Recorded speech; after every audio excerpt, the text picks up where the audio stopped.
చాలమ్మా. గీత కూర్చో, నీతో కాస్త మాట్లాడాలి. ఏంటయ్యా? నువ్వు నా మెరుగు మొదటిసారి ఎక్కడ కలుసుకున్నారు? ఎక్కడంటే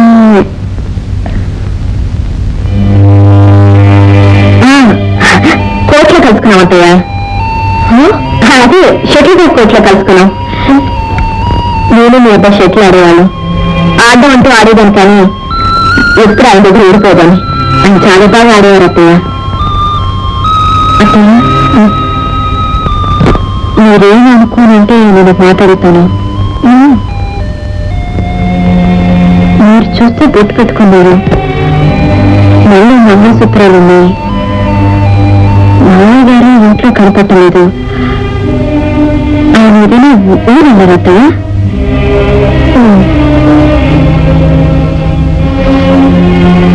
టైం అయిపోతుంది, నువ్వు వెళ్ళి పడుకున్నా. నేను పడుకుంటాను అత్తయ్య, ముందు మీరు పడుకోండి, కాలు పెడతాను.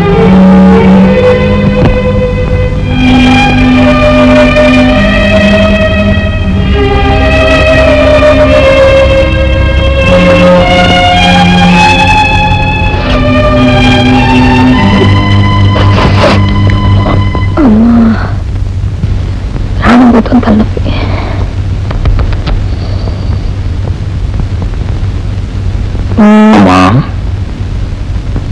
డబ్బు కావాలమ్మా. 5,000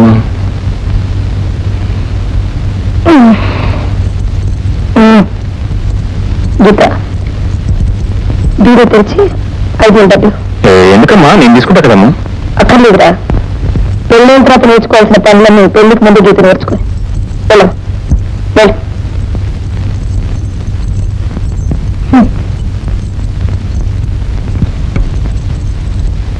కంగ్రాచులేషన్స్. ఎన్నప్పేట తాళం తీసే వరకు వచ్చినా కూడా ప్రోగ్రెస్. Good development. నేనేం డెవలప్ అయినా అంతే మీ చదివేగా, తీసుకోండి. తీసుకుంటారులేండి.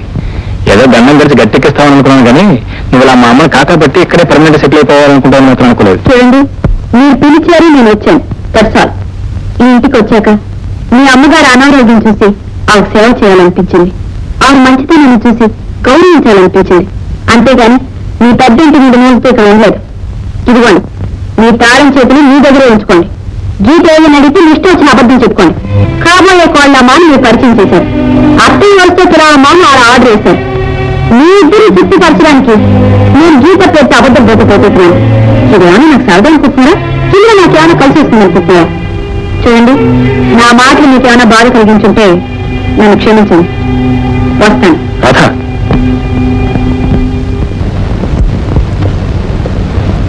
అమ్మా, గీతకరా? గీతకి సీతాన్ని స్నేహితురాలమ్మా. పాపం ఆ అమ్మాయికి అనుకోకుండా గుండె నొప్పి వచ్చిందట. అనుకోకుండా టెలిఫోన్ వచ్చింది, అనుకోకుండా గీత వెళ్ళిపోయిందమ్మ. అయ్యో, మరి నాతో ఒక్క మాట కూడా చెప్పుకుని వెళ్ళిపోయింది. గుండె నొప్పి ఎక్కడ చెప్పి వస్తుందమ్మా. సడన్ వచ్చింది, సడన్ వెళ్ళిపోయింది అంతే. మరి సరే, నువ్వు పని చెయ్యి. హాస్పిటల్కి వెళ్ళి ఆ పేషెంట్ ఎవరో చూసి అడ్మిట్ చేసి గీతను వెంటనే తీసుకురా. హాస్పిటల్ నేను వెళ్ళాల్సిన అవసరం లేదమ్మా. ఆ గుండె షార్ట్ అయ్యి తెలుసుకుని గీత డైరెక్ట్ మా ఇంటికి వచ్చేస్తానండి. నువ్వు అసలు మాట్లాడుకున్నా వెళ్ళి. నువ్వేం వరి కాకమ్మా. నీకేరా, నువ్వు అలాగే అంటావు. గీతను చూసినప్పుడల్లా ఎవరు ఆత్మీయం చూసినట్టుందిరా. ఆ అమ్మాయి నా పక్కన ఉన్నంతకాలం నా జబ్బు కూడా నేను మర్చిపోతున్నారా. ఏమైనా సరే నువ్వు ఇప్పుడే గీతను తీసుకురా. గీతను వెంటనే తీసుకున్నది ఎలా చెప్పమ్మా? ఆ అమ్మాయి స్నేహితురాలు ఎమర్జెన్సీ వాటిలో ఏమో చెప్పాను కదా. మా అమ్మాయి అటు తేలిన తర్వాత కదా గీత మన ఇంటికి వచ్చేది. ఇంకో 4 రోజులు పడుతుంది కదా. సరే, ఈ హాస్పిటల్ ఉందని చెప్పు, నేను వెళ్ళి తీసుకొస్తాను. అమ్మా, హాస్పిటల్ కూడా నీకు చెప్పమ్మా. అసలే నీ ఆరోగ్యం బాగలేదు, మళ్ళీ నీకు ఆటలు చెప్తానమ్మా. ఎందుకు అనవసరంగా మాట్లాడుతున్నావు? ఇప్పుడే వెళ్ళి గీతను తీసుకురా. నా మీద ఒట్టు. వెళ్ళి. తప్పదా? తప్పదు. అంతేనా? అవునరా, వెళ్ళిరా. సరే, వెళ్తాలే. త్వరగా వెళ్ళరావాలి. వెళ్ళు. అలాగే తెస్తాలే. నువ్వు వెళ్ళరా. భగవంతుడా.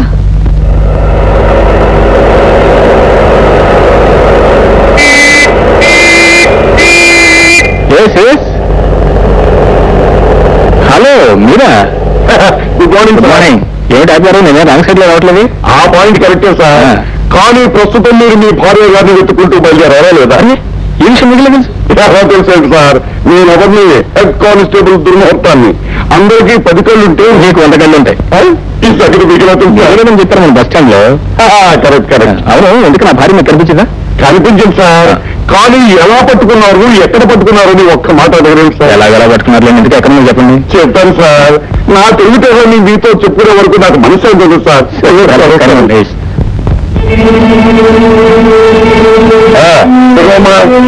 ఇదో పద. ఇదిగో సార్, సార్ నేను పొద్దున్నే వచ్చి బస్ స్టాండ్ దగ్గరికి వెళ్ళాను సార్. బస్ స్టాండ్ దగ్గర నుంచి టీ కొట్టుకు వెళ్ళాను సార్.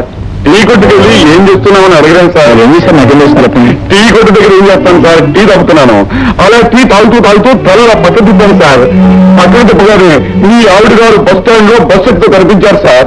నేను వెంటనే పరిగెత్తి వెళ్ళి చెయ్యలా పట్టుకున్నాను సార్. కానీ తర్వాత విదిలించుకున్నాను అనుకోండి. విదిలించుకున్న తర్వాత నేను ఆయన భార్యను కాదు, నాకు పిచ్చి లేదు అని పాత మొదలు మామూలుగానండి.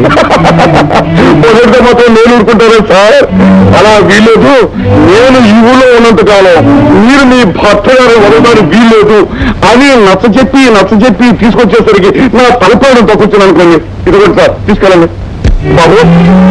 మీరు జాగ్రత్తగా ఎందుకు తీసుకెళ్ళి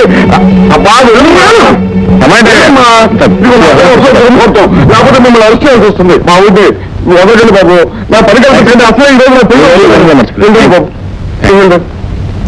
రామాకమ్మ వెళ్ళమ్మ.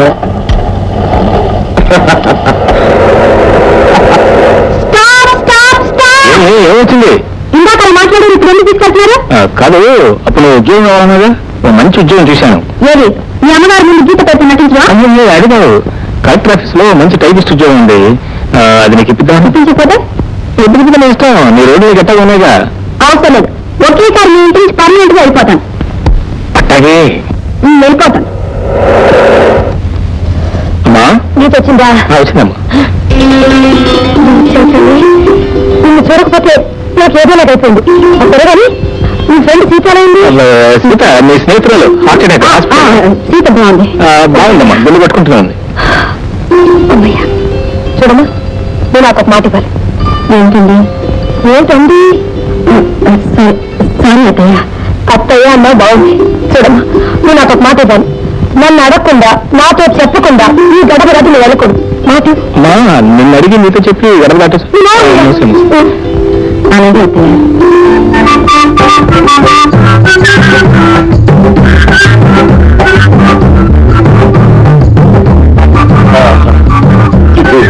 బ్రహ్మాండంగా అలంకరించావు. గదంతా పూలగతంలాగా గుంపులు అడిపోతుంది అనుకో. మీరు ఒకసారి లేవండి. లేవని చెప్తాను.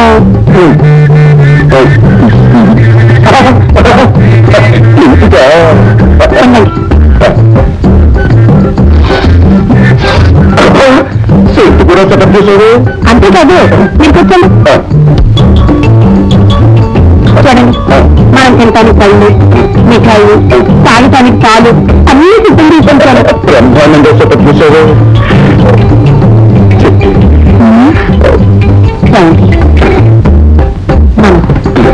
అలా అలా స్వర్గంలో తిరిగి, ఆ తర్వాత బృందావనంలో దిగి, ఆ తర్వాత చాలా సముద్రం పోయి తెలిసి పుష్పాల రథం నుంచి పారిపోయి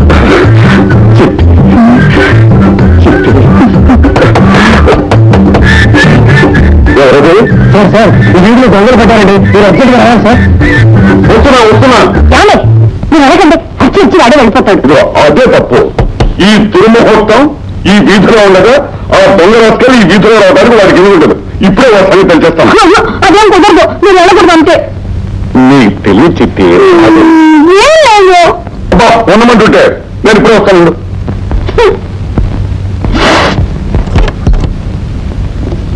ఏమిటయ్యా, ఏం జరిగింది? ఈ వీధిలో ఆరోగ్యం ఇట్లా దొంగ పట్టాడండి. చుట్టూ జనం మూగారు, చేతులు కట్టింది. మీ దగ్గర భయపడతారని మీ దగ్గరికి వచ్చాను.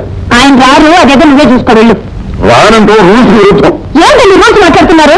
పోలీసుగా మీ డ్యూటీ చేయడం రూల్స్ అయితే, కట్టుకున్న పెళ్ళగా నాతో కాపురం చేయడం రూల్స్ కదా. అబ్బా, నీ తెలియదు ఊరుకో. ఇది 247, నేను డ్రెస్ వేసుకొస్తాను. నువ్వు కదా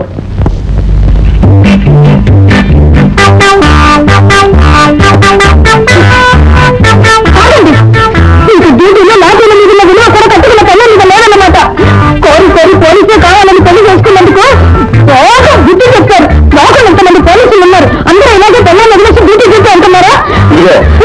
నీ సోదంతో ఇంటికి కూర్చుంటే అయితే దొంగ పడిపోతాడు. నేను వెళ్తున్నాను, నువ్వు తలచేసుకో. అంతేనా? ఇదిగో చెప్పి శోభన అనేది శుభకార్యమే, దొంగను పట్టుకోవడం అనేది ఘనకార్యం. ఇలాంటి ఘనకార్యాలు నేను ఏం చేస్తే నాకు ప్రమోషన్ వస్తుంది? ఇది నాకేమో దొంగలు ప్రమోషన్లు తప్ప తెల్ల ముద్ద ముచ్చితే అక్కర్లేదన్నమాట. నేను చెప్పానా, నా డ్యూటీ ఫస్ట్, తెల్లం నెక్స్ట్. నీ సోదంతో ఇంటికి కూర్చున్నావు, దొంగ పడిపోతాడు. అలాగే అలాగే ఇలాగే రోజు నైట్ డ్యూటీలు చేస్తామండి. నేను సంసారాన్ని మానేసి సభ్యాసులు కలిసిపోతాను. నీ ప్రజలంతులకు తెలిసిపోయి నేను డ్యూటీకి వెళ్తే మాట్లాను అనుకుంటున్నావా? నాన్న వెళ్తున్నాను.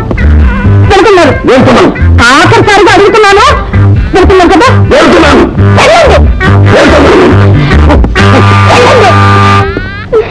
ఎప్పుడు వెళ్తే నీకెందుకు? అసలు మేము చాలా విషయాలు మాట్లాడుకోవాలి. ఇప్పుడు నువ్వు వెళ్ళు. నేను వెళ్తే మీరు డేంజర్లో పడతారు. మాకేంటి ఇందుకు? ఏంటా మీ అమ్మగారి గురించి మీకు తెలుసుగా? ఇలా గౌన్ వేసుకున్న అమ్మాయి మీద ఆవిడ చదవచ్చి రాయలేరు. అందులోనూ ఈ సాక్షాత్ నా చెల్లెలను పరిచయం చేశారు. నిజం డ్రాయింగ్ చూస్తే ఆవిడకి అనుమానం వచ్చి నిన్ను విడిపించడానికి వస్తుంది. రైట్, ఇది పాయింట్. ఊరుకోండి. అత్తే రాగానే అసలు చెప్పాను నేనేనని, నేను అక్క కావాలి నిజం చెప్పేస్తా.